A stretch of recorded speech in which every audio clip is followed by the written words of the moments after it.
نحمده ونصلي على رسوله الكريم أما بعد فأعوذ بالله من الشيطان الرجيم بسم الله الرحمن الرحيم رب اشرح لي صدري ويسر لي أمري واحلل عقدة من لساني يفقه قولي رب زدني علما اللهم فقهنا في الدين آمین۔ السلام علیکم ورحمۃ اللہ وبرکاتہ۔ قرآنی قاعدے میں آج ہم سبق نمبر 16 کا دوسرا حصہ پڑھیں گے۔ آئیے دیکھتے ہیں الفاظ کی وضاحت۔ عین زیر عی، با الف زبر با، عبا دال زبر دا، عبادہ ہا الٹا پیش ہو، عبادہ ہو۔ غور سے دیکھیے گا سبق اور ہاتھ میں پینسل پکڑ لیجئے، اور مشکل الفاظ جہاں پر آپ کو بتایا جائے کہ انڈر لائن کیجئے یا کوئی نشان بتایا جائے تو وہ نشان لگا لیجئے، ٹھیک ہے۔ اب یہاں پر با الف زبر با، یاد رکھنے کی بات کیا ہے کہ خالی الف سے پہلے زبر ہے، اس کو کھینچنا ہے۔ اب اس کو یاد رکھنے کا طریقہ کیا ہوگا کہ اس کو آپ یوں انڈر لائن کر لیجئے، ٹھیک ہے، صرف اس کو ایسے یہاں پر با الف زبر با کو۔ اب یہ یاد رکھنا ہے پڑھتے ہوئے کہ اس کو ایک الف کے برابر کھینچنا ہے، ٹھیک ہے۔ اس سبق میں اس لفظ کے اندر یہ والی بات یاد رکھنے والی، یہ پہلی بات۔ اور دوسری بات اس میں کیا ہے، اس لفظ کے اندر ہا الٹی پیش ہو ہے، یہ جو ہے الٹی پیش یہ قائم مقام مد اصلی ہے، ٹھیک ہے، قائم مقام مد اصلی ہے۔ اس کو بھی ایک الف کے برابر کھینچ کر پڑھنا ہے۔ وہ کیسے بھلا؟ ایسے ہا الٹا پیش ہو، عبادہ ہو، جیسے با کو کھینچے ایسے ہا کو کھینچنا ہے، بالکل ٹھیک ہے نا۔ عبادہ ہو، عین کی آواز حلق سے۔ اب دیکھنے میں کتنا آسان لگتا ہے نا ہمیں کہ ہاں یہ تو قاعدہ بڑا آسان ہے، لیکن ان میں جو ایک ایک لفظ ہے نا، انہی لفظوں سے آیتیں بنی ہوئی ہیں۔ جب یہ لفظ ہمیں اچھے طریقے سے پڑھنے آ جاتے ہیں نا تو پھر ہمیں آیت پڑھنے میں کوئی دشواری نہیں پیش آتی۔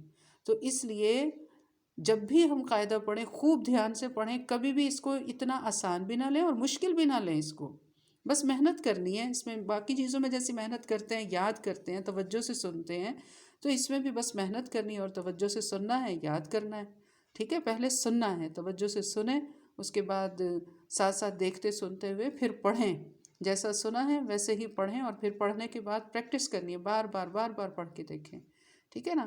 تو عین کی آواز حلق سے نکلے گی، ٹھیک ہے، حروف حلقی۔ بے شک سائڈ پہ یاد کرنے کے لیے لکھ لیں، یہاں پہ نا ادھر پینسل سے لکھ لیں عین حروف حلقی وسط حلق، یا یوں لکھ لیں صرف خالی وسط حلق۔ با الف با اوپر لکھ لیں مد اصلی، اور یا نیچے انڈر لائن کر لیں کہ یہ مد اصلی کا سائن ہوگا آپ کا، ٹھیک ہے نا۔ پھر ہا الٹی پیش ہوں، یہ قائم مقام مد اصلی ہے، تو اوپر لکھ لیں قائم مقام مد اصلی، یا نیچے لکھ لیں قائم مقام مد اصلی۔ لیکن پتہ بھی ہو اچھا یہ مد اصلی اور یہ قائم مقام یہ ہوتا کیا ہے۔ اب یہ وسط حلق یہاں پہ لکھ لیا، لیکن پتہ ہو ہی نہ کہ یہ وسط حلق کیا ہوتا ہے۔ تو یہ یاد رکھنے کے لیے شروع سے جو مخارج کروائے گئے تھے نا، وہ مخارج طوطے کی طرح رٹے ہوئے ہوں، ٹھیک ہے نا۔ جیسے آپ کو بول کے بتا رہی ہوں نا کہ عین وسط حلق سے، تو آپ کو بھی پتا ہو کہ اچھا یہ عین ہے، یہ تو وسط حلق سے ادا ہوتا ہے۔ پھر اچھا ہا ہے، جو ابھی ہا بولا، تو یہ آپ کو معلوم ہونا چاہیے، جیسے ہی ہا بولا جائے تو آپ کے دماغ میں فوراً آ جائے کہ اچھا ہا کی آواز بھاری ہوتی ہے اور یہ تو سینے سے متصل حلق سے ادا ہوتا ہے۔ جب یہ چیزیں آپ کو دو چیزیں پہلے سے معلوم ہوں گی نا، مخارج معلوم ہوں گے آپ کو، اس کے بعد پھر یہ جو رولز ہیں ان کو اپلائی کرنا آسان ہو جائے گا۔ اتنی سی بات ہے، ٹھیک ہے نا۔ عین زیر عی، با الف زبر با، عبا دال زبر دا، عبادہ ہا الٹا پیش ہو، عبادہ ہو۔ فا زیر فی، صاد کھڑی زبر صا، فی صا، صاد کو خوب موٹا کر کے پڑھنا ہے اور سیٹی والی آواز آئے گی، اور لمبا کرنا ہے ایک الف کے برابر۔ کیوں؟ کیونکہ یہ قائم مقام مد اصلی ہے۔ فا زیر فی، صاد کھڑی زبر صا، فی صا، لام پیش لو، فی صالو، ہا الٹا پیش ہو، فی صالو ہو۔ جیسے صاد کو لمبا کیا ایسے ہی ہا کو کریں گے۔